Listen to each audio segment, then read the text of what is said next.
بسم اللہ الرحمن الرحیم۔ معزز سامعین، السلام علیکم ورحمۃ اللہ وبرکاتہ۔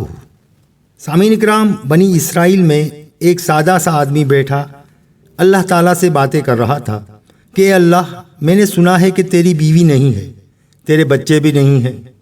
کبھی تو میرے پاس آتا تو میں تیری خدمت کرتا، میں تیرے کپڑے دھوتا، تجھے کھانا دیتا۔ اتنے میں وہاں سے حضرت موسیٰ علیہ السلام ادھر سے گزرے، فرمانے لگے اے اللہ کے بندے، یہ تو کیسی باتیں کر رہا ہے؟ یہ تو اللہ کی شان میں گستاخی ہے۔ وہ بیچارہ سادہ سا آدمی تھا، ڈر گیا اور کانپ گیا۔ اللہ رب العزت کو اس کا ڈرنا اور کانپنا اتنا پسند آیا کہ اللہ تعالیٰ نے حضرت موسیٰ علیہ السلام کی طرف وحی فرمائی، اے موسیٰ، میں نے تجھے جوڑنے کے لیے بھیجا تھا، توڑنے کے لیے نہیں بھیجا تھا۔ کیوں؟ اس لیے کہ اگرچہ ظاہری طور پر اس آدمی کی باتوں کا مفہوم ٹھیک نہیں تھا، مگر محبت تو اللہ رب العزت سے تھی۔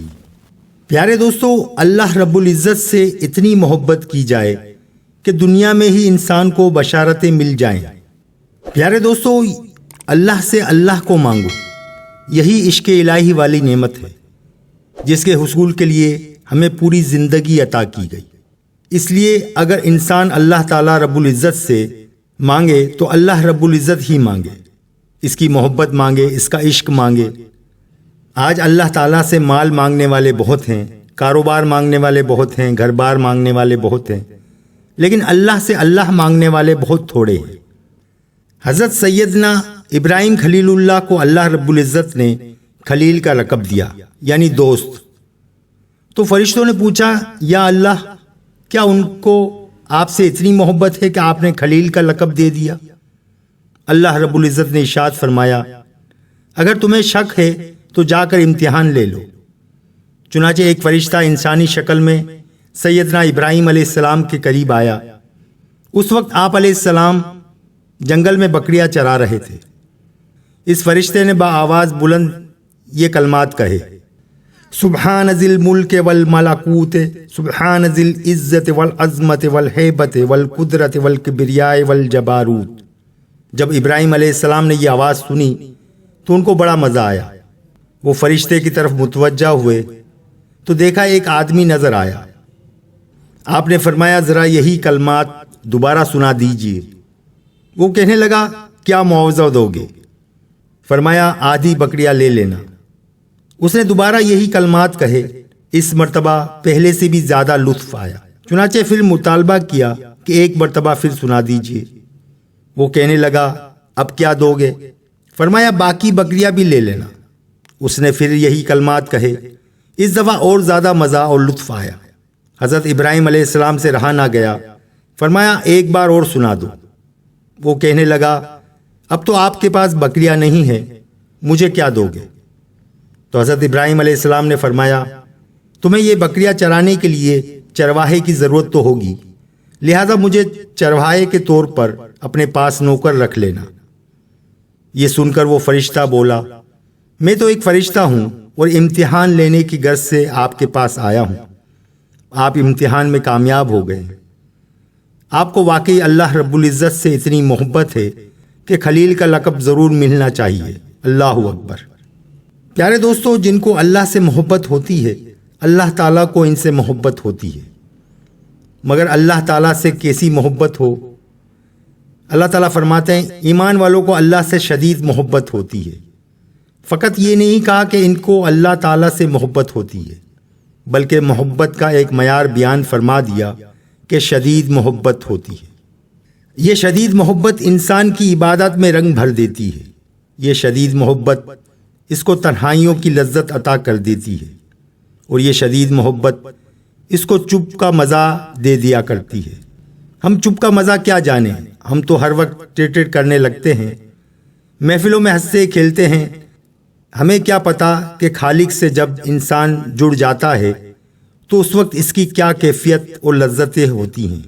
پیارے دوستو، جب حضرت سیدنا ابراہیم علیہ السلام کی روح قبض کرنے کے لیے ملک الموت آئے تو انہوں نے فرمایا کہ میں آپ کی روح قبض کرنے آیا ہوں۔ حضرت ابراہیم علیہ السلام نے فرمایا، کیا آپ نے کسی ایسے دوست کو دیکھا ہے جو اپنے خلیل کی روح کو قبض کر رہا ہو؟ ملک الموت نے کہا کہ اچھا، اللہ تعالیٰ سے میں پوچھ کر آتا ہوں۔ ملک الموت نے اللہ تعالیٰ کے حضور عرض کیا تو اللہ تعالیٰ نے ارشاد فرمایا کہ جاؤ میرے حبیب کو پیغام دے دو کہ کیا تم نے کسی دوست کو دیکھا کہ اپنے دوست کی ملاقات سے انکار کر رہا ہو؟ تو ملک الموت واپس آ کے کہنے لگا، تو جیسے ہی حضرت ابراہیم علیہ السلام کو یہ بات بتائی، موت اللہ تعالیٰ کی ملاقات کا طریقہ ہے، تو کہنے لگے ملک الموت، اجل اجل، جلدی کرو، روح قبض کرو، مجھے اپنے مالک سے ملاقات کرا دے۔ یہ تھی تمنا حضرت ابراہیم علیہ السلام کی کہ اب تو جلد سے جلد اپنے پیارے اللہ کے حضور جا پہنچوں اور ملاقات حبیب سے لطف اندوز ہوں۔ اسی لیے حدیث پاک میں فرمایا، حدیث قدسی ہے، ملاقات کر کہ میرے نیک لوگوں کو شوق میری ملاقات کے لیے بڑھ گیا اور میں ان کی ملاقات کے لیے ان سے بھی زیادہ مشتاق ہوں۔ ہمارے آقا محمد مصطفیٰ صلی اللہ علیہ وسلم نے دیکھا کہ سیدنا حضرت عائشہ رضی اللہ تعالیٰ عنہ بیٹھی ہیں، درہم دھو رہی ہیں، تو نبی علیہ الصلوۃ والسلام حیران ہوئے اور فرمایا کہ حمیرہ، جواب دیا لبیک یا رسول اللہ صلی اللہ علیہ وسلم، یہ آپ کیا کر رہی ہیں؟ فرمانے لگی، اے اللہ کے نبی، درہم دھو رہی ہوں۔ فرمایا کس لیے؟ اے اللہ کے نبی صلی اللہ علیہ وسلم، میں نے آپ کی زبان مبارک سے یہ بات سنی ہے، جب اللہ کے راستے میں خرچ کرنے والا کسی سائل کو دیتا ہے تو وہ پیسے سائل کے ہاتھ میں پہنچنے سے پہلے اللہ تعالیٰ کے ہاتھ میں پہنچ جاتے ہیں۔ جب سے میں نے یہ بات سنی، میں نے ہمیشہ صدقہ ان پیسوں کا دیتی ہوں جن کو پہلے سے دھو لیتی ہوں، میرے آقا کے ہاتھوں میں صاف اور پاک مال پہنچ جائے۔ اللہ اکبر، یہ ہے محبت۔ پیارے دوستو، ایک صحابی بکریاں چرایا کرتے تھے۔ جب کبھی بھی مدینہ طیبہ واپس آتے تو پوچھتے کہ قرآن پاک کی کون سی نئی آیات اتری ہے یا نبی کریم صلی اللہ علیہ وآلہ وسلم نے کوئی خاص بات ارشاد فرمائی ہے، تو ان کو بتا دیا جاتا۔ ایک دفعہ واپس آ کر پوچھا تو انہیں بتا دیا گیا کہ یہ آیت اتری ہے جن میں اللہ تعالیٰ نے قسم کھا کر فرمایا ہے کہ میرے بندو، میں ہی تمہیں رزق دینے والا ہوں۔ جب انہوں نے یہ بات سنی تو وہ ناراض ہونے لگے اور کہنے لگے کہ وہ کون ہے جس کو یقین کے لیے میرے اللہ کو قسم کھانی پڑی؟ سبحان اللہ، یہ محبت کی بات ہے۔ تیرے عشق کی انتہا چاہتا ہوں، میری سادگی تو دیکھ کیا چاہتا ہوں۔ سبحان اللہ۔ پیارے دوستو، ایک حدیث قدسی میں ہے کہ اللہ رب العزت نے ارشاد فرمایا، میں ایک چھپا ہوا خزانہ تھا، میں نے چاہا کہ میں پہچانا جاؤں، پس میں نے مخلوق کو پیدا فرما دیا۔ یعنی مخلوق کو پیدا کرنے کا جو چیز ذریعہ بنی وہ محبت تھی۔ اللہ تعالیٰ اب کیا چاہتے ہیں؟ کہا، ایمان والوں کو اللہ تعالیٰ سے شدید محبت ہوتی ہے۔ یہ میرے ایسے بندے بن کر رہیں کہ ان کے دل میری محبت سے لبریز ہوں، ان کے دلوں پر میری محبت چھائی ہوئی ہو، یعنی ان کے دلوں میں اللہ آیا ہوا ہو، ان کے دلوں میں اللہ سمایا ہوا ہو، بلکہ ان کے دلوں پر اللہ چھایا ہوا ہو۔ پیارے دوستو، انسان کے جسم کے ہر عضو کا کوئی نہ کوئی کام ہے۔ آنکھ کا کام دیکھنا ہے، کان کا کام سننا ہے، زبان کا کام بولنا ہے، اور دل کا کام ہے محبت کرنا۔ دل یا تو اللہ تعالیٰ سے محبت کرے گا یا پھر مخلوق سے۔ اس کے دل میں یا تو آخرت کی محبت ہوگی یا پھر دنیا کی۔ آخرت کی محبت سے دل میں نیکی کا شوق پیدا ہوتا ہے، جبکہ دنیا کی محبت کے بارے میں حدیث مبارکہ میں ارشاد فرمایا ہے، دنیا کی محبت تمام برائیوں کی جڑ ہے۔ دنیا کی محبت کا دل سے نکل جانا اور پروردگار کی محبت کا دل میں سما جانا کامل مومن ہونے کی نشانی ہے۔ پیارے دوستو، قرآن پاک میں مومنین کی کچھ صفات بیان کی گئی ہیں جو اللہ رب العزت کو اتنی پسندیدہ ہیں کہ مولا کریم نے ان صفات کی والے بندوں کے بارے میں اعلان فرما دیا کہ میں ان سے محبت کرتا ہوں۔ مثلا، تم نیکی کرو، نیکوکار بن جاؤ۔ بے شک اللہ رب العزت نیکوکاروں سے محبت فرماتے ہیں اور اللہ تعالیٰ متقی لوگوں سے محبت فرماتے ہیں۔ ایک اور جگہ ارشاد فرمایا، بے شک اللہ توبہ کرنے والوں سے محبت فرماتے ہیں اور پاک صاف رہنے والوں سے محبت فرماتے ہیں۔ سامعین کرام، جس انسان میں یہ صفات آ جائیں وہ انسان بھی اللہ رب العزت کا محبوب بن جائے گا، چونکہ نبی کریم صلی اللہ علیہ وسلم نے ان تمام صفات کے جامع تھے۔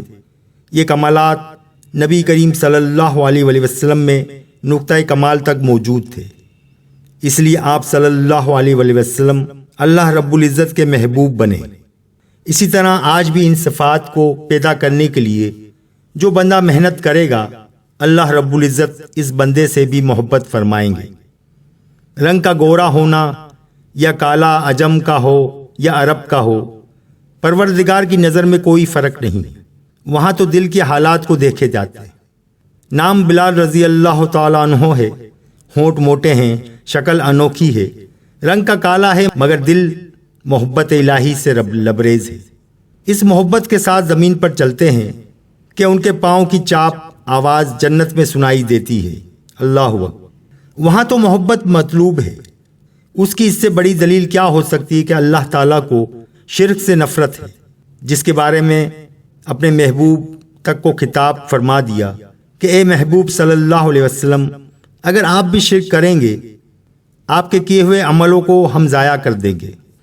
چونکہ صفات سے اللہ رب العزت کو محبت ہے، اس لیے اگر وہ صفات نکل جائیں گی اور انسان کے اندر ان کی ضد آ جائے گی تو اللہ رب العزت کو ایسے بندے ناپسند ہوں گے۔ لہذا اگر بندہ چاہے کہ اللہ رب العزت کی نظر میں محبوب بن جائے تو اسے اپنے اندر وہ صفات پیدا کرنے کی کوشش کرنی چاہیے۔ نبی علیہ الصلوۃ والسلام کی ہر سنت سے محبوبیت کی ایک مقدار بندی ہوئی ہے، جس سنت پر عمل ہو گیا اتنی محبوبیت بڑھ گئی، حتیٰ کہ سر کے بالوں سے لے کر ناخنوں تک جس نے نبی کریم صلی اللہ علیہ وسلم کی سنت پر عمل کیا وہ سارے کے سارا انسان اللہ کی نظر میں محبوب بن گیا۔ اب یہ معاملہ ہم پر ہے کہ ہم کتنی سنتوں کو اپناتے ہیں اور اللہ رب العزت کی نظر میں محبوب بنتے ہیں۔ اللہ تعالیٰ نے اعلان فرما دیا، قل کہہ دیجئے اے لوگو، اگر تم اللہ سے محبت کرتے ہو تو تم میری اتباع کرو۔ تو پیارے دوستو، یہ تھی آج کی ویڈیو۔ اللہ تعالیٰ ہم سب کو اللہ اور اس کے رسول محمد صلی اللہ علیہ وسلم سے محبت اور ان کی سنتوں پہ عمل کرنے کی توفیق عطا فرمائے۔ ویڈیو اگر پسند آئی ہو تو لائک اور سبسکرائب ضرور کیجیے گا۔ انشاءاللہ تعالیٰ پھر ملیں گے نیکسٹ ویڈیو میں۔ اللہ حافظ۔